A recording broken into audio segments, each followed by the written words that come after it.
ఏ పరిస్థితుల్లోనూ ద్రోణాచార్యుని కానీ అర్జునుని కానీ వెనకేసుకు రావాల్సిన అవసరం మనకి లేదు. ఇద్దరూ చేసింది దుర్మార్గమే, ఏమీ సందేహం లేదు అందులో. ఏమీ అన్యాయం చేయనటువంటి మనిషిని, ఓ బొమ్మెట్టి విద్య నేర్చుకున్న మనిషిని బొట్టనవేలేమని అడుగుతారా? ఇంతకంటే దుర్మార్గమైన వ్యూహం ఉందా అసలు? ఎందుకు వస్తుంది ఈ పరిస్థితి సమాజంలో అంటే, ద్రోణాచార్యుడు దుర్యోధనాదులు కట్టుబడి ఉన్నాడు. కౌరవులకి పాండవులకి విద్య నేర్పే మనిషి. ఆయన ఏకలవ్యుడికి నేను విద్య చెప్పను అనడం నేరం కాదండి, ఎక్కడికక్కడే న్యాయం మాట్లాడుకోవాలి. విద్య చెప్పను అనడం నేరం కాదు. ఆయన కులభేదం వల్ల చెప్పను అనలేదు. వ్యాసభారతం చదవకుండా మాట్లాడద్దు. కవిత్రయ భారతంలో కూడా అనలేదు. నీ కులం కారణంగా నేను చెప్పనని అనలేదు. ఏకలవ్యుడు గిరిజనుడు, వాళ్ళ నాన్నగారు హిరణ్యధనువుడు. ఇంకా ఆశ్చర్యకరమైన విషయం చెబుతాను. శ్రీకృష్ణుడికి స్వయంగా మేనత్త కొడుకు. పాండవులు ఎంతో, ఏకలవ్యుడు అంతే. ఏం అనుమానం లేదు ఇందులో. హరివంశంలో చాలా స్పష్టంగా ఉంది. శ్రీకృష్ణుడి తండ్రి వసుదేవుడు. వసుదేవుడికి 5 చెల్లెళ్ళు. శృతకీర్తి, శృతదేవ, శృతశ్రవ, పృథ ఆవిడ పేరే, తర్వాత కుంతి, రాజాధిదేవి, ఈ 5 చెల్లెళ్ళు. ఇందులో శృతకీర్తిని వృద్ధశర్మ అనేటువంటి రాజుకిచ్చి పెళ్లి చేశారు. కరుష దేశాధిపతి. వాళ్ళకు పుట్టిన వాడే దంతవక్తుడు, వాడే రామావతారంలో కుంభకర్ణుడు, వాడే అంతకుముందు నరసింహావతారంలో హిరణ్యాక్షుడు. ఇది 3వ జన్మ. దంతవక్తుడు, శిశుపాల దంతవక్తుడు ఒక మేనత్తకి పుట్టినవాడు. 2వ మేనత్త శృతదేవ. ఆవిడ్ని కేకయ్య దేశాన్ని పాలించే హిరణ్యధనువునికిచ్చి పెళ్లి చేశారు. వాళ్ళ కుమారుడు ఏకలవ్యుడు.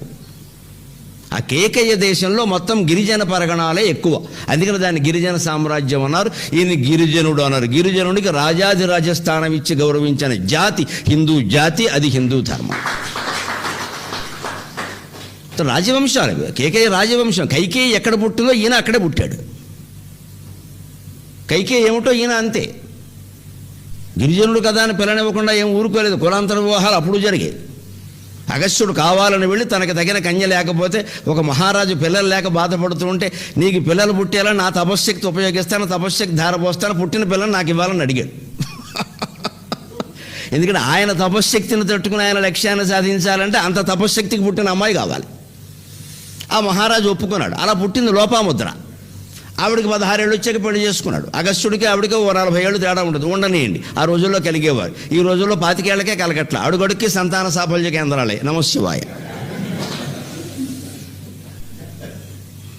ఎందుకు వస్తున్నాయో తెలుసు. తినే తిండి కల్తీ, పీల్చే గాలి కల్తీ, తాగే నీరు కల్తీ. అయ్యాక సంతానం ఎక్కడికి కలిగినా సంతానం కల్తీ సంతానమే కలుగుతారు.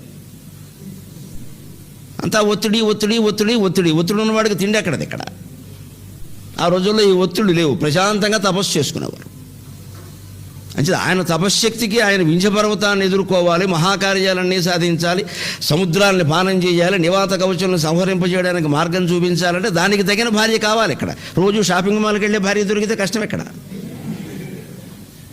అందుకని ఆయన లక్షణాలు ఆయన పెట్టుకుని అడిగాడు. అడిగితే నాకు 20 ఇస్తా అన్నాడు. ఆయన 16 ఏళ్ళు వచ్చాక పెళ్లి చేసుకున్నాడు. ఆయనకి అప్పటికి 50 అన్నవన్న పుట్టారు. పెద్ద విషయం కాదు ఇక్కడ. వయోభేదం ఉండాల్సిందే. 5 ఏళ్ళు కనీసం ఉండాలి. తెలియకుండా ఊరికే మేము ప్రేమించుకున్నాం, మా ఇద్దరు ఈక్వల్ ఏజ్ కాబట్టి గొడవలు ఎక్కువైపోతున్నాయి. అలాంటి కులాంతర వివాహాలు ఎప్పుడూ జరిగాయి. పెద్ద దానికో గింజుకోవలసిన పనేం లేదు ఇక్కడ. విపరీతంగా దానికోసం పరువు హత్యలు. ఇది హిందూ సంస్కృతి కానే కాదు, ఇది అహంకార సంస్కృతి. అంటే స్పష్టంగా ఏకలవ్యుడు శ్రీకృష్ణుడికి మేనత్త కొడుకు. హరివంశంలో చాలా స్పష్టంగా ఉంది ఆ విషయం. 2వ మేనత్త శృతదేవ. 3వ ఆవిడ శృతశ్రవ. ఆవిడ్ని దమఘోషుడికి ఇచ్చి పెళ్లి చేశారు. చేదీ దేశాధీశుడు. వాళ్ళకి పుట్టినవాడు శిశుపాలుడు, ఆయన ఒక మేనత్త కొడుకు. 4వ ఆవిడే పృథ. ఆవిడని తర్వాత కుంతిభోజ మహారాజుకి దత్తత ఇచ్చాడు వసుదేవుడు తండ్రి. ఆయన కుంతి అని పేరు పెట్టుకున్నాడు. ఆవిడని పాండురాజుకి ఇచ్చారు. ఆయనకి 5 గారి, వాళ్ళకి 5 గడిగారు. ఇప్పుడు అంచేత పాండవులు ఎంత మేనత్త కొడుకులో ఏకలవ్యుడు అంతే మేనత్త కొడుకు. గిరిజనులకి రాజులకి కూడా శుభ్రంగా కులాంతర సంబంధాలు ఉండేవి. అందులో ఇబ్బంది ఏమీ లేదు. ఆయన రాజ్యాధిపతి. ఆయన పేరు హిరణ్యధనువుడు. గమనించండి, బంగారపు ధనుస్సు కలిగిన వాడు అని దానికి అర్థం ఎక్కడ. హిరణ్యధనువుడు అంటే బంగారపు ధనుస్సు కలిగిన వాడు. బంగారం ఊరికి పేరు పెట్టుకోవడం కదా, వాడు ధనుస్సు నిజంగా బంగారమే. అంత స్టేటస్ ఉన్నవాడు అండి. ఆయన పేదవాడు కాదు. ఆయన ద్రోణాచార్యుని అడిగిన విద్య కూడా ఏమిటంటే దివ్యాస్త్రాలు నేర్పమని అడిగాడు. దివ్యాస్త్రాలు నేర్పమని అడిగాడు. ద్రోణాచార్యుడు ఎందుకు వ్యతిరేకించాల్సి వచ్చింది అంటే, ఆయన జమీందారుల ఇంటికి వచ్చి చదువు చెప్పే మేస్టర్. ఇప్పుడు కూడా చూడండి, ఒక పెద్ద జమీందారు ఎవరైనా ఉండి మా పిల్లలు ఎక్కడికి రారండి, మా పిల్లలకి మీరే వచ్చి చదువు చెప్పండి అని నెలకు ₹1,00,000 జీతం ఇచ్చి చెప్పించుకుని ఇంటికి వచ్చారన్నమాట. ఆ ఇంటికి వచ్చేవాడు ఇంకోటికి ట్యూషన్ చెబుతానంటే ఒప్పుకోరు ఇక్కడ. మా పిల్లలకే చెప్పాలి, మీకు ఎందుకే జీతం ఇస్తాం. ద్రోణాచార్యుడికి ఉద్యోగం ఇచ్చారు, శుభ్రమైన ఇల్లు ఏర్పాటు చేశారు. ఆయన భార్య కృపి, బావమరిది కృపాచార్యుడు అందరినీ మొత్తం భీష్ముడు వీళ్ళందరూ పోషించారు. ధృతరాష్ట్ర మహారాజు. వీళ్ళు వేరే వాళ్ళకి చెబుతామంటే ఎలా ఒప్పుకుంటారు? అందుకని నేను చెప్పడానికి అశక్తి ఉండను ఆయన, నేను చెప్పడానికి వీలు కాదు అన్నాడు. అంతే. అతను ప్రైవేట్ స్కూల్ ప్రిన్సిపాల్, ఆయన అడ్మిషన్ ఈజ్ దేర్ రైట్. అందుకే ఎవరు కులం పేరు మీద అవమానించాలి, ఆ రకంగా ద్రోణాచార్యుడు అనద్దు మనం. అది తప్పు కాదు. ఎక్కడ తప్పు అయింది ద్రోణాచార్యుడు, ఏ ఒత్తిడికి లోనయ్యాడు అంటే, వీళ్ళు వేటాడుకుందుకు వెళ్ళినటువంటి సమయంలో కురుపాండవులందరూ అక్కడ కుక్క నోట్లో 7 బాణాలు వేస్తే ఏకలవ్యుడు సాధన చేసుకుంటూ ద్రోణాచార్యుడు విగ్రహం దగ్గర పెట్టుకుని సాధన చేసుకుంటూ అతను విలువిద్యలో గొప్ప నైపుణ్యాన్ని సంపాదించి సొంతంగా సాధించుకొని చేసుకుంటే, ఆయన కుక్క నోట్లో 7 బాణాలు వేస్తే అనవసరంగా మొరుగుతూ తన లక్ష్యం, ఏకలవ్య కదా, ఒకే లక్ష్యం కలిగిన వాడు, లక్ష్యంతో దేన్నో కొడుతుంటే కుక్క మొరుగుతోంది. ఇక్కడ ఈ పని అర్జునుడు వారు చేశారు. తర్వాత వీరేం తక్కువ వారు కాదు. ఇక్కడ కిరాతార్జునీయ సమయంలో తపస్సు చేస్తుంటే పంది అడ్డం వచ్చిందని చంపాడు. దేనికని? ఆయన ఏకలవ్య కాబట్టే. తపస్సుకు అడ్డం వస్తే ఎవడు ఊరుకుంటాడండి? అందుకని ఈయన కుక్క నోట్లో బాణాలు వేసాడు. ఆ బాణాలు వేసిన విధానం ఎలా ఉందంటే, అక్కడెక్కడో AP map, Telangana map, India map వచ్చేసింది ఆ బాణాల్లో. విచిత్రమైన ఆకారం. దానికి అర్జునుడికి దుర్యోధనుడికి దిమ్మ తిరిగిపోయింది. అయిపోయి ఇంత నైపుణ్యమా ఎవరిక్కడ అని వెతుక్కుంటూ వెళ్తే అక్కడ ఏకలవ్యుడు కనబడ్డాడు. ఆ ఏకలవ్యుడిని నన్నయ్య గారు వర్ణించిన విధానం చూస్తే, ఏకలవ్యుడిని ఆనాటి బ్రాహ్మణ శ్రేష్ఠుడైన నన్నయ్య గారు ఎంత గౌరవించాడో, ఎంత ప్రేమించాడో అర్థమవుతుంది. తేజిత బాణహస్తు దృఢ దీర్ఘమలీమస కృష్ణదేహు తేజిత బాణహస్తు దృఢ దీర్ఘమలీమస కృష్ణదేహు కృష్ణాజన వస్త్రు అస్త్ర విషయాప్త విషాదు చూచి ఆ రాజకుమారులందరూ పరస్పర వక్త్ర విలోకన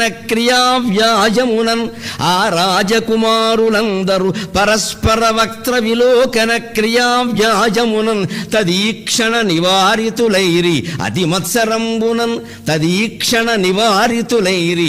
మత్సరంబునన్ వీళ్ళకి మాత్సర్యం కలిగింది అని నన్నయ్య రాశాడు, వ్యాసుడు రాశాడు. ఏకలవ్యుడికి అన్యాయం జరగల, ఏకలవ్యుడు దుర్మార్గుడు, వాడెక్కడో సైన్యంలో పాల్గొన్నాడు, కృష్ణుడికి శత్రువు, అందువల్ల ద్రోణాచార్యులు ఇలా అన్నాడు. ఈ మాటలు ఎందుకు చెబుతారని నాకు అర్థం కాదు. ద్రోణాచార్యుడు పార్టీ వహించాల్సిన కర్మ మనకేముందండి? తప్పే, ఒప్పే. అది ఎవరు చేయని, ఏ కులం చేయని. తప్పును తప్పుగా, ఒప్పును ఒప్పుగా చెప్పాలి కానీ చరిత్రలో జరిగిన ప్రతిదాన్ని సమర్థించుకోవాల్సిన అవసరం మనకేం లేదండి. ఇక్కడ శంభుక వధ జరగలేదు, పక్కా ఉత్తరాఖండ కల్పితం. శూద్రుడు తపస్సు చేయడం, రాముడు చంపడం పచ్చి అబద్ధం. శబరి తపస్సు చేస్తే కాళ్ళకి దండం పెట్టి నీ తపస్సు బాగా సాగుతుందా అని అడిగాడు గిరిజన స్త్రీని. అది రామచంద్రమూర్తి. శబరి తపస్సు చేస్తుంటే గౌరవించి నీ తపస్సు బాగా సాగుతోందా, 3 పూట్ల స్నానానికి నీళ్లు దొరుకుతున్నాయా అని అడిగినటువంటి రామచంద్రమూర్తి శూద్రుడు తపస్సు చేస్తే సంహరించడం ఏంటండి? అర్థం లేని మాట. ఈ కట్టుకథలన్నీ ఎలా ఏర్పడతాయంటే, చెట్టు కింద చుట్టకాల్చుకునే వాళ్ళు కాలక్షేపానికి పుట్టించేవి కొన్ని, మాబోటి పురాణ పండితులు సభారంజకత్వానికి పుట్టించేవి కొన్ని. ఎవరు తక్కువ వాళ్ళు కాదు ఇందులో. పండితులు అంతే, పామరులు అంతే. కాలక్షేపం, జనరంజకత్వం జరగాలంటే ఏదో కథ పుట్టాలిగా, ఓ కథ పుట్టిస్తాడు. అది జనంలో సాధారణ కొంతమందిలో ప్రచారంలో ఉంటుంది, ఓ గుడి నమ్మకం విషయంలో. అది పెద్ద స్టోరీ అయిపోతుంది. ఇక ఉత్తరాఖండ మొత్తం కలుపుతాం. ఒక 100 సార్లు చెప్పాను, ఇంకో 1000 సార్లు చెబుతాను ఆ విషయాన్ని. ఎవరు చర్చకు వచ్చినా సిద్ధమే. మొత్తం కలుపుతాం ఉత్తరాఖండ. సీతాపరిత్యాగం జరగనే లేదు, శంభుక వధ జరగనే లేదు. ఓ పక్క అగ్ని ప్రవేశం అక్కడ లంకలో జరిగిందా, మళ్ళీ ఇక్కడ పరీక్ష పెడతారా? ఏదైనా క్వార్టర్లీ పరీక్షలు, హాఫ్ఇయర్లీ పరీక్షలు? నాకు అర్థం కాదు. ఇక్కడ ఎవరు పెడతారండి, ఎవరు ఒప్పుకుంటారండి? అలాగా రామచంద్రమూర్తి ఆ పనిచేసేది. ఉట్టి తాటాకుల గుడిసె కంటే అన్యాయంగా ఉంటుంది, తాటాకుల తడికి కంటే అన్యాయంగా ఉంటుంది ఉత్తరాఖండ రచన. వాల్మీకి శైలి తెలిసిన వాడు ఏడుస్తాడు కూర్చున్నాక, ఇది వాల్మీకి రాయడం ఏమిటని. ఈ ఆయుర్కాండల శైలి వేరు, ఇది వేరు. అందుకని గ్రంథాలు చదివి మూల గ్రంథాల్లోకి వెడితే ఎవరికెవరు అన్యాయం చేశారో ఎక్కడుందో, హిందూ ధర్మ వ్యవస్థలో, వైదిక ధర్మం వ్యవస్థలో ఎక్కడ కులం పేరు మీద అవమానించమని ఎక్కడా లేదు. వేదం ప్రమాణం, శాస్త్రం ప్రమాణం. పైగా చాలా స్పష్టంగా చెప్పాడు కృష్ణుడు, చాతుర్వర్ణ్యం మయా సృష్టం గుణకర్మ విభాగశః. ఆ రెండో మాట చెప్పరేమండి? గుణకర్మలను బట్టి అంటే అర్థం ఏమిటండి? ఇప్పుడు మనలో కూడా కొంతమంది మేము బ్రాహ్మణం, మేము కమ్మవారం, మేము రెడ్డివారం, మేము మాలలం, మాదిగలం, ఇదేం కుదిరే వ్యవహారం కాదండి. బ్రాహ్మణ వృత్తి చేయనివాడు నేను బ్రాహ్మణుని అనుకునే అవకాశం లేదు ఇక్కడ. నీ గుణాన్ని బట్టి, కర్మను బట్టి మాత్రమే కులం నిర్ణయించబడుతుంది. ఇది భగవద్గీత నిర్ణయం. ఒక గిరిజనుడు ఎవరైనా పాఠాలు చెబితే ఆయన బ్రాహ్మణుడు కింద లెక్క, అంతే లెక్క. పాఠాలు చెప్పేవాడు బ్రాహ్మణుడు, అంతే. అంటే నీ వృత్తిని బట్టి, కర్మ అంటే నీ వృత్తి, నువ్వు చేపట్టిన వృత్తిని బట్టి, అలాగే నీ గుణాన్ని బట్టి. నువ్వు సత్వగుణంతో ఉండవలసినటువంటి కులంలో పుట్టి తమో గుణంతో ప్రవర్తిస్తే నీ కులం ఏమిటి మారిపోతుంది. ద్రోణాచార్యుల కులం వేరు నన్ను అడిగితే, అశ్వత్థామ కులం వేరు. అశ్వత్థామ తమో గుణం, పూర్తిగా తమో గుణం. అర్ధరాత్రి దాడి చేసి 3000 మందిని చంపేస్తాడా? మనిషా పశువా? ఏమిటది? ఆయన బ్రాహ్మణుడు అంటే అలాగా. ఇది లెక్క. ఇది చారుచర్యలో క్షేమేంద్రుడే స్పష్టంగా చెబుతాడు. విదురుడు శూద్రుడైన మహత్తరమైన బ్రాహ్మణ లక్షణాలు కలిగి ఉన్నాడు. అశ్వత్థామ బ్రాహ్మణుడై ఉండి ఏం చేశాడో చూడండి. కులాన్ని దేన్ని బట్టి నిర్ణయిస్తారని అడిగాడు. గుణాన్ని బట్టి నిర్ణయించాలి, కర్మలను బట్టి నిర్ణయించాలి, అంతేగాని పుట్టుకను బట్టి నిర్ణయించే వ్యవస్థ పూర్వమే లేదండి. ఇప్పుడు ఎక్కడ తెచ్చి పెడతారు దేని? ఇక్కడ అది మధ్యయుగాల్లో వచ్చింది, అలాగా పాతుకుపోయింది. అందులో అనేక రకాల అపనమ్మకాలు వ్యాపించే, మూల గ్రంథాలు చదవకపోవడం, సంస్కృతం రాకపోవడం, దీనికి అనేక కారణాలు, శతకోటి దరిద్రాలు ఇవన్నీ. ఇందులో స్పష్టంగా వ్యాసుడు ఏకలవ్యుణ్ణి సజ్జనుడు, ధర్మాత్ముడు, ధర్మజ్ఞ, సత్యశీలశ్చ అని వర్ణించాడు ఏకలవ్యుణ్ణి. నన్నయ్య గారైతే ఏమన్నాడో పద్యంలో చూడండి, నేనే చెప్పగల. తేజిత బాణహస్తు, ఆయన ఎక్కుపెట్టిన బాణం చూస్తే ఆయన తేజస్సు అర్థమవుతోంది. రామచంద్రమూర్తి అర్జునుడా అని అనుమానం వస్తుంది. దృఢ దీర్ఘమలీమస కృష్ణదేహు, ఆయన బోయవాడు కారణంగా, విలువిద్య కారణంగా, అక్కడే అడవుల్లో సంచరిస్తూ ఉండడం కారణంగా ఆయన దీర్ఘం పొడుగ్గా ఉండడంతో పాటు అక్కడికే మడ్డి పట్టినట్టుగా ఉంది. పగలల్లా వేటాడాక ఎలా ఉంటుంది? అప్పట్లో ఇంకో విధానం ఉండేది. ఒక మహారాజు కుమారుడు అంటున్నాడు కదా, ఇలా ఎందుకున్నాడనే అనుమానం కూడా వస్తుంది మీకు. వాల్మీకి విషయంలో కూడా ఆయన ప్రచేతస్ మహర్షి కుమారుడు, ప్రాచేతసుడు ఆయన పేరు. కులం, పుట్టిన వృత్తి ప్రకారం మనస్తత్వం లేకపోయినా, ఆ పని చేయకపోయినా ఆయన ఏ పనిలోకి పనికొస్తాడో ఆ కులంలోకి పంపించేవారు. బహిష్కరణ అంటారు ఇది. నువ్వు ఇందులో పనికిరావురా అబ్బాయి, అందులోకి వెళ్ళు అనేవారు. ఆ ప్రవృత్తిని బట్టి వాళ్ళు అక్కడే పెరిగేవారు. ఆ పెరిగిన వాళ్ళు ఆ కులమే అని అంటారు. అందులో తప్పేనా? అందులో అవమానించేది కూడా ఏం లేదు. ఈ ప్రవృత్తి తేడా ఉంది. నీకు బ్రాహ్మణ కులంలో పుట్టావు, బ్రాహ్మణ ప్రవృత్తి అయిన సత్వగుణం లేదు కాబట్టి ఎందులో పనికొస్తావు అందులోకి వెళ్ళిపోరా అబ్బాయి అని చెప్పేవారు. ఇక్కడ టీచింగ్కి పనికిరాని వాడిని ఇంకో దానికి పంపారా ఇప్పుడు కూడా? అందుకే ఒక వృత్తికి పనికి రాకపోతే ఇంకో దానికి వెళ్ళమని చేసుకోవాలి అని చెబుతారు కదా, చేసుకోమనేవారు. అంతేగాని ఎవరిని అవమానించలేదు. దృఢదీర్ఘమలీమస కృష్ణదేహు, వేటాడి అలిసిపోయి చెమట పట్టిన కారణంగా, మట్టితో కారణంగా చెమట పట్టి ఉంది ఆయన శరీరం. దృఢంగా ఉంది, దీర్ఘంగా ఉంది, చూస్తున్నారు వాళ్ళు. అస్త్ర కృష్ణాజన వస్త్రు, జింక చర్మాన్ని ధరించాడు బోయేవాడికి తగినట్టే. అంతేకాదు బోయేవాళ్ళు కూడా ధనవంతులు. మన సమాచారం కోసం చెప్పుకోవాలి. కాళహస్తి మహత్యంలో కన్నప్ప కుటుంబాన్ని వర్ణిస్తూ దూర్జుడు చెబుతారు. పట్టు చీరలు కట్టు భగ్యంబుగలిగియు, పరుటాకులు కట్ట భారమనరు, మాణిక్య భూషా సమాజంబుగల్గియు, ఎర్రని గురువిందలేటికనరు. కన్నప్ప తల్లికి, అతని కుటుంబ సభ్యులందరికీ పట్టు చీరలు కట్టుకునే యోగ్యత ఉంది. వీరు వల్ల పట్టు చీరలు ఉన్నాయి, కానీ కట్టుకోరు. వేటాడేటప్పుడు పట్టు చీర కట్టుకుంటే పరిగెట్టడం కష్టం. పట్టు చీరలు కట్టుకుని వేటాడతారా అండి? ఇప్పుడు కూడా ఆడవాళ్ళు ధరించే వేషాల్లో పట్టు చీరలు ధరించే సందర్భాలు వేరు, నైటీలు ధరించే సందర్భాలు వేరు, కాటన్ చీర ధరించే సందర్భాలు వేరు, పార్టీ వేరు, ఫ్యాషన్ వేరు, 100 వేరు లేవా ఇక్కడ? ఈ వేర్లన్నిటికీ ఒకటే వేరు, మూలం ఒకటే. సందర్భాన్ని బట్టి ఉంటాయి కదా. అందుకని చెప్పాడు స్పష్టంగా, వాళ్ళు పట్టు చీరలు కట్టుకుంటారు. ఎక్కడ? ఇంటి దగ్గర ఉన్నప్పుడు. వేటాడేటప్పుడు పట్టు చీర కట్టుకుంటే జంతువు దొరకదు. ఎక్కడ పట్టు చీర దానికి దొరుకుతుంది, లాగుతుంది ఇక్కడ. అందుకని వాళ్ళ ఆకులో ఏదో వాళ్ళ జింక చర్మాలు కట్టుకునేవారు. వేటాడే వేషం అది, యూనిఫామ్. వేటాడే వేషం అది, యూనిఫామ్. అది వేటకో యూనిఫామ్ ఉంటుందండి, పాఠం చెప్పేవాడికో యూనిఫామ్ ఉంటుంది, సైనికుడికో యూనిఫామ్ ఉంటుంది, అలాగే ఉంటుంది వాళ్ళకు యూనిఫామ్. ఆ యూనిఫామ్లో ఉన్నాడు ఏకలవ్యుడు. ఎంతకని ఆయన పేదవాడు కాదు, హిరణ్యధర్మ మహారాజు కుమారుడు. ఆయనకి విలువిద్య నేర్చుకున్నాడు. తండ్రి నేర్పడం ఏమిటి? తండ్రి చాలా నేర్పాడు. గిరిజనులకు మనం నేర్పేది ఏమిటంటే వాళ్ళ దగ్గర నేర్చుకోవాలి విలువిద్య. ఈయన వచ్చి ఏమిటంటే దివ్యాస్త్రాలు అడిగాడు. దివ్యాస్త్రాలు అందరికీ చెప్పకూడదు. 6వ తరగతి పిల్లాడికి ఆటం బాంబు ఇస్తే 6 నెలల పరీక్షల్లో మార్కులు తక్కువ వచ్చాయని హెడ్ మాస్టర్ మీద వేసేస్తాడు. దివ్యాస్త్రాలు అందరికీ నేర్పేయకూడదండి. సైనిక రహస్యాలు అందరికీ చెప్పరండి. అలా ఎలా చెబుతారండి? సైనిక రహస్యాలు ఎవరికి తెలియవండి, చెప్పకూడదు. అలాగా ప్రమాదం అది. ఇవాళ సామాజిక మాధ్యమాలు వచ్చాక, గూగుల్ టేక్ ఇటువంటి వచ్చాక, చాట్ జీపీటీ వచ్చాక చాలా జాగ్రత్తగా ఉండాలి. ఎంత ఇబ్బంది అది. అంటే సైనిక రహస్యాలు అతి గూఢమైన రహస్యాలు. అప్పుడైనా ఉంది వ్యవస్థ అని చెప్పరు ఎవరికి. అందుకని ఆయన తగిన వేషం అలాగే ఉన్నాడు. అలాగే మాణిక్య భూషా సమాజంబు కలిగి కన్నప్ప వాళ్ళు కిరాతులే కదా, ఏకలవ్యుడు కులమే కదా వారిది కూడా. అందుకని మాణిక్య భూష బంగారు రత్నాలు మాణిక్యాలు ఉన్న హారాలు వేసుకోగలిగిన స్థాయి కన్నప్ప తల్లికి ఉండి కూడా ఎర్రని గురువిందలు ఏటికనరు. మేము అరణ్యాల్లో బతుకుతున్నాం, ఇక్కడ గురువింద గింజలు ఉంటాయి, పైన ఎర్రగా ఉంటాయి, కింద నల్లగా ఉంటాయి, 2 రంగుల్లో ఎంతో అందంగా ఉంటాయి, మాకు ఈ గురువింద పూసల దండలే ఇష్టం అని అవే వేసుకుంటారు. వాళ్ళకి ఇష్టమై వేసుకున్నారు అక్కడ. మంజుల గుంజాభూష మాణిక్య వేష అని శంకరాచార్య స్వామి శ్రీకృష్ణుడికి సంబంధించిన నారాయణ స్తోత్రంలో కూడా చెప్తారు. మంజుల గుంజాభూష, మంజులమైన గురువింద గింజల దండ ధరించిన వాడు అంట. శ్రీకృష్ణుడు క్షత్రియుడే కదా, కానీ గోపాలుడుగా వెళ్ళినప్పుడు గురువింద గింజల పూసల దండలే ధరించేవాడు ఆయన. అందుకని వారికి దొరికేటువంటి వారు ధరిస్తారు. అలాగే కృష్ణాజన వస్తువులు జింక చర్మాన్ని కట్టుకున్నాడు ఆయన, నల్ల జింక చర్మాన్ని కట్టుకున్నాడు ఆయన. ఎందుకంటే వేటకు అది అనుకూలం కాబట్టి మాకుమల్లి ఇలా పట్టుపంచ కట్టుకుని ఇలాంటి కండువాలు వేసుకుని వేటకెడితే పడిపోతాడు. ఇక్కడ ముందుకు అడిగేయగలమా? ఇక్కడ ఏదో సభ కాబట్టి ఇలా వచ్చాం, కానీ అది కృష్ణాజన వస్తువు. అంతేకాదు అస్త్ర విషయప్త విషాదు నిషాదు చూచి, అస్త్రాలు తనకి చెప్పమన్నవి చెప్పలేదు, దివ్యాస్త్రాలు రాలేదన్న బాధలో ఉన్నాడు. బాధలో ఉండడం వేరు, అర్హతలు వేరు, యోగ్యతలు వేరు, పరిస్థితులు వేరు. అందరికీ అన్నీ చెప్పరు, ఆ కారణాలు వేరు. అదే ఏకలవ్యుడు కౌరవ సైన్యానికి అధ్యక్షత వహించుంటే చెప్పేవారు, అది వేరే విషయం. అది ఇక్కడ చెప్పరు. వాళ్ళ సైన్యానికి సంబంధించిన వేరే వాళ్ళకి ఎలా చెప్తారని. పైగా ద్రోణాచార్యుని ప్రైవేట్ స్కూల్ ప్రిన్సిపాల్ ఆయన జీతం ఇచ్చి ఇంట్లో వసతి అన్ని పెట్టుకున్నారు. ఇక్కడ పెద్దవాళ్ళు చెప్పినట్టు వినాలి, కానీ ఈయన ఇష్టం వచ్చినట్టు చెప్పడానికి వీల్లేదు ఇక్కడ. అందుకే రాజకుమారుడైన అర్జునుడు ఒత్తికి ద్రోణాచార్యుడు లొంగవలసి వచ్చింది. ద్రోణాచార్యుడు సహజంగా మోసం చేసే ప్రవృత్తి కాదు. ఏకలవ్యుని శిక్షించినందుకు ఆయన ఎంత బాధపడ్డాడో తర్వాత వ్యాసభారతంలోనే ఉంది. కుళ్ళిపోయాడు ఆ బ్రాహ్మడికి. 10 రోజుల పాటు నిద్ర పట్టలేదు.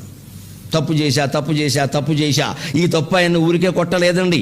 ఇక్కడ ఏకలవ్యుడు వేలు గోయించబట్టే అక్కడ ఆయన జుట్టట్టుకుని దుష్టజుమ్మును నడికేస్తున్నా సరే ఎవడి కోసం ఈ పని చేశాడో ఆ అర్జునుడు ఎదురుగా ఉండి కూడా ఆయన కాపాడలేకపోయాడు. కర్మఫలం అంటే అంతే, తిరుగులేదు. అక్కడ అనుభవించాడు ఆయన వెంటనే. మరి అర్జునుడి కోసమే కదా ఈ పనంతా చేసిన. అర్జునుడు అడిగాడు స్పష్టంగా, వ్యాసభారతంలో ఉంది, ఇది నన్నయ్య గారి భారతంలో ఉంది. నన్ను జగదేక వీరుణ్ణి చూస్తానన్నారు, మీరు జగదేక వీరుణ్ణి చేస్తారు కదా, నేను అతిలోక సుందరిని ముందే చూసుకున్నా. ఇక్కడ నన్ను చేయకపోతే ఎలాగ? అక్కడ ఎవడో ఇంకొక ఆయన ఉన్నాడు, కుక్క నోట్లో బాణం వేశాడు, ఆ బాణాలు నేనేయలేనని ద్రోణాచార్యుని ఒత్తిడి చేశాడు. ఏం చేస్తారండి? మేనేజ్మెంట్ ఒత్తిడి చేస్తే ప్రిన్సిపాల్ ఏం చేస్తారండి? ఎవడికి మార్కులు ఏమంటే వాడికి వేస్తాడు, లేకపోతే ఉద్యోగం పోతుంది. ఇక్కడ ద్రోణాచార్యులు ఏమీ అంత సత్యనిష్ఠా గరిష్ఠుడని ఎక్కడ చెప్పాల. భీష్ముడికి ఉందా నిష్ఠ? ఈయనకి లేదు. భీష్ముడిలోనూ సత్వరజో గుణాలున్నా సత్వగుణం ఎక్కువ, ద్రోణాచార్యుల్లో రజస్తమో గుణాలున్నా రజోగుణం ఎక్కువ, అశ్వత్థామలో రజస్తమో గుణాలున్నా తమో గుణం ఎక్కువ. ఏ గుణాన్ని బట్టి వాళ్ళు ప్రవర్తిస్తారు. అందుకని ద్రోణాచార్యులు చేసిన తప్పు ఏమిటంటే ఇది. ఈయన వచ్చి వీళ్ళు చూశారు ఇక్కడ, వెంటనే వాళ్ళు అసూయకు లోనయ్యారు. పాండవులు కౌరవులు ఇద్దరు కలిసే ఉండేవారు. అప్పుడు ఏ విభేదాలు లేవు, ఒకటే కౌరవ సైన్యం అనేవారు, కురు రాజకుమారులు అనేవారు. వాళ్ళంతా అప్పుడు ఎలా ఉన్నారో చెప్పాడు ఇక్కడ స్పష్టంగా. ఆ రాజకుమారులందరూ పరస్పర వక్త్ర విలోకన క్రియా వ్యాజమునన్ తదీక్షణ నివారితులైరి అతి మత్సరంబునన్. వాళ్ళు ఒకళ్ళు చూసుకున్నట్టు. ఎందుకని? ఎవడైనా ఎదుటివాడు ఒకడు వేదిక మీద ప్రజ్ఞ ప్రదర్శిస్తున్నప్పుడు లేదా క్రీడల్లో ప్రజ్ఞ ప్రదర్శిస్తున్నప్పుడు ఆ ప్రజ్ఞను ఒప్పుకోవడం ఇష్టం లేనప్పుడు ఆ సమయంలో వాటర్ బాటిల్ ఉపయోగిస్తాడు, కూల్ డ్రింక్ తాగుతాడు, ముఖం తిప్పేస్తాడు పక్కకి. ఎందుకంటే వాడి ప్రజ్ఞ కనపడుతోంది అక్కడ ఆటల్లో. ఆ ప్రజ్ఞకి చప్పట్లు కొట్టడం వీడికి ఇష్టం లేదు. వీడిది పాకిస్తాన్ వాడు అనుకుందాం. ఇండియా క్రీడాకారుడు బాగా ఆడుతుంటే పాకిస్తాన్ వాడికి చప్పట్లు కొట్టడం ఇష్టం ఉండదు. వాడు ఏం చేస్తాడు? అసలు చూడనట్టుగా అక్కడ థమ్సప్ తాగుతాడు. అలాగే సరిగ్గా నన్నయ్య గారు ఎంత మనస్తత్వ విశ్లేషణ చేశాడు అంటే, ఇతని ప్రజ్ఞను అంగీకరించడం ఇష్టం లేక వాళ్ళు ఒకళ్ళ ముఖాలు ఒకళ్ళు చూసుకుంటూ కాలక్షేపం చేశారు. కారణం అతి మాత్సర్యం కలిగిందని చెప్పాడు. ఇందులో పాండవుల్ని కానీ అర్జునుడిని కానీ ద్రోణాచార్యుల్ని కానీ వెనకేసుకు రావాల్సిన పని మనకేమిటి? మనం ఎవరి పార్టీ? మనం ధర్మం పార్టీ. మొహమాటం ఏమీ లేదు ఇక్కడ. ఏది ధర్మమో ఆ పార్టీ మనం. మంచిది. పురాణ పాత్రల విషయంలో పక్షపాతాలు ఏమి అవసరం లేదు. తప్పు చేసినప్పుడు తప్పు చేయడని చెబుతాం ఇక్కడ. ఆయనకి ఏదో చెప్పి పూర్వజన్మల కథలు పెట్టి సమర్థించాల్సిన పని మనకేమిటండి? ఏం లేదు ఇక్కడ. అంత స్పష్టంగా భారతీయ నాగరికత కులం వైపు నిలబడలేదు, గుణం వైపు నిలబడింది, ధర్మం వైపు నిలబడింది ఖచ్చితంగా. అది మనకి పూర్తిగా ఉదాహరణలు ఉన్నాయి. అందుకని ఈ మేనత్త కొడుకు ఉదాహరణ లెక్క. అయిన 3వ మేనత్త కొడుకు, 4వ మేనత్త పురద, 5వ ఆవిడ కూడా తక్కువగా రాజాధిదేవి. ఆవిడ్ని అవంతి రాజుకి ఇచ్చి పెళ్లి చేశారు. వాళ్ళకి విందాను విందులను 2 పుట్టారు. ఈ విందాను విందులు 2 కౌరవపక్షంలో పోరాడారు, అర్జునుడి చేతుల్లో చనిపోయారు. మళ్ళీ ఆ అవంతిదేవికి, రాజాధిదేవికి ఒక కుమార్తె ఉంది, మిత్రవింద. ఆవిడ మళ్ళీ కృష్ణుని 8 మంది భార్యల్లో ఆవిడ ఒకత్తి మేనమత్త కూతుర్నే చేసుకున్నాడు. ఇది చరిత్ర. ఇందులో ఏమి వేరే రకాల కులాలు గొడవలు పెట్టుకోవాల్సింది ఏం లేదండి. ఏకలవ్యుడు ఏదో దుర్మార్గుడు, ఘటోత్కచుడు, ఇవన్నీ కథలన్నీ కలిపేసేసి పెట్టేసి కృష్ణుడు ఇంతమందిని చంపడానికే పుట్టాడు, భగవంతుడు జనాన్ని చంపడానికి పుడతాడా? ఏం మాట్లాడతారండి? జనాభాను తగ్గించడం కోసం దేవుడు పుట్టడండి, ధర్మరక్షణ కోసం దేవుడు పుడతాడు. తప్పనిసరి పరిస్థితుల్లోనే రామాయణ యుద్ధం కానీ భారత యుద్ధం కానీ జరిగే. చిట్ట చివరి వరకు శాంతి ప్రయత్నం చేశాడు కృష్ణ పరమాత్మ. రాయబారానికి వెళ్ళాడు, విఫలమవుతుందని తెలుసుండు కూడా. కర్ణరాయబారం కూడా చేశాడు, అది అంతకంటే విఫలమవుతుందని తెలుసు. కానీ పొరపాటునైనా కర్ణుడిని యువతలకి లాగ్గలిగితే యుద్ధం ఆగిపోయేది. ఎందుకంటే దుర్యోధనుడు కర్ణుడిని ఒక్కడనే నమ్మాడు. యుద్ధం ఆపడానికి చేసిన ప్రయత్నం తప్ప కర్ణుడు అనేటువంటి ఓ 1 కేజీ బంగారాన్ని తీసుకొచ్చి ఇక్కడ పెట్టి నెగ్గించడానికి కాదు. అక్కడ ఈ కర్ణుడు గారు లేకపోతే నెగ్గడాలు ఏమి ఆగవి ఇక్కడ. ఆ కర్ణుడు అర్జునుడి చేతుల్లో ఇదివరకు 4 సార్లు ఓడిపోయాడు, అందరికీ తెలుసు. ద్రౌపది స్వయంవరం అప్పుడు, ఉత్తర గోగ్రహణం అప్పుడు, ఎన్నిసార్లు అండి ఘోషయాత్ర అప్పుడు, ఇంకా ఊరికి ఇది 4th మ్యాచ్ 5th మ్యాచ్ అనేది. 4 సార్లు ఓడిపోయినప్పుడు 5వ సారి గెలుస్తాడు ఇక్కడ. ఈయన్ని గెలిపించడం కోసం పెద్ద అంత ప్రయత్నాలు చేయాల్సిన అవసరం కృష్ణ పరమాత్మకి ఏం లేదు అక్కడ. ఆయన ప్రయత్నం వల్ల ఏంటంటే దుర్యోధనుడు వీడొక్కడే నమ్మాడు. ఆయనకు ఆ జన్మ రహస్యం చెబితే ఆ మమకారం కొద్దీ వచ్చేసాడు అనుకో, ఇక యుద్ధం క్లోజ్ అయిపోయినట్టే లెక్క. దుర్యోధనుడు నాకు రాజ్యం అక్కర్లేదంటాడు, వాళ్ళ అనుబంధం అటువంటిది అని ప్రయత్నం చేశాడు. శాంతి, నోబెల్ శాంతి బహుమతి ఏదైనా ఇస్తే కృష్ణ పరమాత్మకి ఇవ్వాలండి. మొత్తం శాంతి కోసమే ప్రయత్నించాడు. మనకు తెలియక కొంతమంది వ్యాఖ్యానాలు ఏమిటంటే భూభారం తగ్గించడానికి దేవుడు అవతరిస్తాడు, భూభారం తగ్గించడానికి ఆటం బాంబు చాలు, దేవుడు ఎందుకు పని లేక. దేవుడు అవతరించేది భూభారం జనాన్ని చంపడానిక? చాలా స్పష్టంగా వరాహ పురాణం సహా అన్ని పురాణాల్లో ఉంటుంది. భూదేవి వెళ్ళి మొత్తుకుంటుంది భూభారం పెరిగిందని. ఎప్పుడో తెలిసే జనాభా పెరిగినప్పుడు కాదు, దుర్మార్గుల సంఖ్య పెరిగినప్పుడు మొత్తుకుంటుందండి ఆవిడ. సన్మార్గులైన వాళ్ళు 140 కోట్లు కాదు, 1000 కోట్ల మంది జనం ఉన్నా భూదేవికి భారం కాదు. దుర్మార్గుడైన వాడు ఒక్కడున్నా భారం. దానికి ప్రత్యక్ష ఉదాహరణ మన హిందూ పురాణాల నుంచి నరకాసురుడు స్పష్టంగా భూదేవి కుమారుడు అందరికీ తెలుసు. ఆవిడే తర్వాత జన్మలో సత్యభామ. తన కుమారుణ్ణి చంపేయమని తన భర్తను అడిగినటువంటి త్యాగశీల భారతీయ మహిళ భూదేవి లెక్క. మనకి నీ కొడుకు ఆవిడ కావాలని కంది. వరాహ అవతారంతో భూమిని ఉద్ధరిస్తూ ఉంటే ఇలా భూమండలం రూపంలో ఉద్ధరించడం కాదయ్యా, లక్ష్మీదేవి నీ కౌగిలిలో పరవశించింది, నాకు కూడా అలా నిన్ను వివాహం చేసుకోవాలంటే అప్పుడు స్వామివారు శ్రీదేవి భూదేవి సమేత వెంకటేశ్వర స్వామి అయ్యాడు. ఊరికే అవ్వలేదు ఎక్కడ. ఆ భూదేవి కోరింది వరం, కుమారుడు కావాలని ఇచ్చాడు. కుమారుడు కావాలని అడుగుతాం, మనం కూడా చాలా అడుగుతాం కదా. చెట్ల చుట్టూ తిరిగి పొట్ల చుట్టూ తిరిగి కుమారుడు కావాలని అడుగుతాం. వాడు మొత్తం 25 ఏళ్ళు వచ్చి మన కూడా కోర్టుకి తీసుకెళ్ళాక జైలుకి తీసుకెళ్ళాక ఎందుకు వచ్చిన కుమారుడు అంట. అప్పుడు దేవుడు ఏమంటాడు, కుమారుడు కావాలి అన్నావు కానీ మంచి కుమారుడు కావాలని అనలేదు కదా. ఒకవేళ మంచి కుమారుడు అన్న మంచి కుమారుని ఇస్తాడు, వాడికి ఇంటర్మీడియట్లో ర్యాంకు రాదు, ఎంసెట్లో ర్యాంకు రాదు. మనకి మంచితనం కాదు కదా, ర్యాంక్ ముఖ్యం మనకి. మళ్ళీ ర్యాంక్ అంట. అప్పుడు దేవుడు ఏమంటాడు, ర్యాంకు సహిత మంచి కుమారుడు అని అనలేదు కదా. ఎప్పుడు వరాలకి శాపాలకి లాంగ్వేజ్ ఈజ్ ఇంపార్టెంట్. పిచ్చి కోరికలు గుళ్ళోకి వెళ్ళి కోరకూడదండి. దేవుడు చాలా తెలివైనడు. మన బోడి గ్రహాలకి ఎంత తెలివితేటలుంటాయి, దేవుడికైనా తెలివితేటలుంటాయి. మనకున్న మెదడుకి ఏదో సగం పని చేస్తుంది, సగం పని చేయదు, సగం మందికి మోకాల్లో ఉంటుంది. మనం వరం కోరుతామండి ఇక్కడ. ఏ వరము కోరకుండా గుళ్ళోకి వెళ్ళి నాకు తెలియదు నన్ను కాపాడంటే అన్ని విధాలా కాపాడతాడమ్మా. దేవుణ్ణిగా కోరాల్సిన వరం అదొక్కటే. అది ఏకలవ్యుని చరిత్ర. ఫౌండేషన్ ఆ పేరు మీద ఉంది కాబట్టి కాస్త చారిత్రక విషయాలు పురాణాల ఆధారంగా కాదు. ఇందులో పురాణం లేదు, గమనించండి. ఇది ఇతిహాసం, భారతం ఇతిహాసం. రామాయణం కావ్యం, భాగవతం పురాణం. నేను భాగవతంలో చెప్పట్లా. పురాణాల్లో కల్పిత కథలు కాదు, సింబాలిక్ కథలు కొన్ని ఉంటాయి. ప్రతీకాత్మ, గజేంద్ర మోక్షం ఇలాంటివి సింబాలిక్. అవి వాస్తవంగా జరిగే ఘట్టాలు కావు. ఏనుగల పద్యాల్లో ఏడవదు, ఉత్పలమాల్లో చంపకమాల్లో కుదరదు కదా. అది సింబాలిక్. అది సగటు మానవుడు గజానికి ప్రతీక. ఆ కాసారం అంటే సంసారం. ఆ పట్టుకున్న మొసలే తాపత్రయమనే మొసలి. కాపాడినవాడు భగవంతుడు. భాగవతంలో ఇలాంటి కథలు ఉంటాయి. అది పురాణం. మీకు భారతంలో ఉండదు అటువంటివి, రామాయణంలో ఉండవు. రామాయణం కావ్యం. కావ్యం ఏమిటి? చరిత్ర జరిగింది, దాన్ని వాల్మీకి కావ్యంగా మలిచాడు. కావ్యంగా మలిచేటప్పుడు అతిశయోక్తులు ఉంటాయి, వర్ణనలు ఉంటాయి. 10 మంది పోతే 10,000 మంది పోయారని రాస్తారు. కవి అంటే అంతే. మా కవులకు ఉండే బలహీనత ఏమిటంటే 2 చప్పట్లు కొడితే ఇంటికి వెళ్ళి మా ఆవిడికి నేను 2,000 మంది కొట్టారని చెప్తాను. ఎందుకంటే ఆవిడ రాలేదు కదా ఇక్కడికి. ఆవిడ వస్తే నేను చూశానులే అంటుంది ఆవిడ. మా బలహీనత అమ్మ అది, మాకు చప్పట్లు కావాలి. ఎందుకని కప్పట్లు కొట్టగానే ఏమంటాం, అద్దరిపోయిన హాల్ అంటాం. ఏం అదిరిపోలేదు ఇక్కడ. ప్రతి కవికి ఉంటుంది ఇది. ఇందులో ఎవరికి భేదం ఏం లేదు. అందుకని ఎప్పుడు యుద్ధంలో ఒక 10,000 మంది పాల్గొంటే 10 కోట్ల మంది పాల్గొన్నారు. అది అంతే, కావ్యం అది. అలా అర్థం చేసుకో అంతే. నువ్వు లెక్కలెట్టేక అంటే 11,000 అంటే 30,000 ఇవన్నీ లెక్కలు పెట్టేకూడదు అక్కడ. 11 ఏళ్ళు పరిపాలించినా మంచిదేనండి రామచంద్రమూర్తి, చాలు ఈ దేశాన్ని వచ్చి 11 ఏళ్ళు పరిపాలించమని సరిపోతుంది, చాలు. ఎంతకంటే ఏం కావాలండి ఇక్కడ దేశం బాగుపడడానికి? ఆ వేలు లక్షలు లెక్కలు పెట్టకూడదు, అందుకని కావ్యం అది. భారతంలో మీకు ఆ లెక్కల తేడాలు ఉండవు, అది ఇతిహాసం. ఇతి ఇహ ఆసం, ఈ ఇతి ఈ రకంగా, ఇహ ఇక్కడ, ఆసం ఒకప్పుడు జరిగింది, ఇట్ ఈజ్ ఎ హిస్టరీ. భారతంలో అటువంటి ఉండవు, అతిశయోక్తులు ఉండవు మీకు. వ్యాసుడు కథా రచయిత, వాల్మీకి కవి, చాలా తేడా ఉంది. వాల్మీకి ప్రధానంగా కవి, వ్యాసుడు కథా రచయిత. ఆయన కథను నడిపిస్తాడు, మలుపులు తిప్పుతాడు. తిరుపతి కొండ మీద కారు డ్రైవర్ కూడా ఆయన మలుపులు తిప్పేస్తాడు మొత్తం అక్కడ, ఇలా ఇలా ఇలా తిప్పేస్తాడు. అద్భుతమైన కథా రచయిత.